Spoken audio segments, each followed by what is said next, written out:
तुमचा कार्यकर्ता ढोल ताशे वाजवताना दिसत आहे, काय सांगाल? आता टाइम झाला आहे 2:30 वाजेचा. प्रचंड टेम्परेचर आहे. आमचे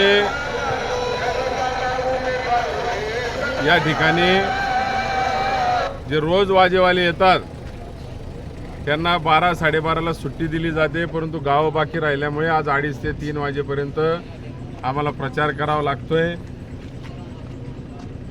कोणी वाजेवाले जेवायला गेले असल्यामुळे आमच्या संतोष भाऊंनी वाजा हातात धरून खरोखर डोळ्यात त्या ठिकाणी पाणी येईल अशी परिस्थिती सगळ्या कार्यकर्त्यांमध्ये झाली. आणि हे माझे कार्यकर्ते नाही, तर हे ठाकरे परिवाराचे, बाळासाहेबांचे आणि उद्धव साहेबांनी घडवलेले कार्यकर्ते, आणि या सगळ्यांना मी नमन करतो. कोणी न सांगता आमच्या संतोष भाऊंनी हातात वाजा बघून मला अनेकांनी दाखवलं, तुम्ही बघितलं का या गावभर कोणी वाजा वाजवला, तर त्या वाजावाल्यांबरोबर आमच्या संतोष भाऊंनी वाजा वाजवला. मी संतोष भाऊला खरोखर नमन या ठिकाणी करतो. आणि खरंच उत्साहाचं वातावरण बघून हे उन्हाचे चटके सुद्धा लागत नाहीयेत असं या ठिकाणी सांगायला नक्कीच विसरणार नाही. कार्यकर्ते आहेत, काय सांगाल?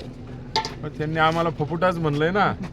आमच्या फपुट्यात बी टिकणारे, वादळात बी टिकणारे, लाटेत बी टिकणारे आणि सगळ्या परिस्थितीत टिकणारा कार्यकर्ते आमच्याकडे आहे. त्यांच्याकडे जे आहेत सगळे ते आता काही जर थोडंफार इकडे तिकडे झालं तर पळून जाणारे आहेत सगळे.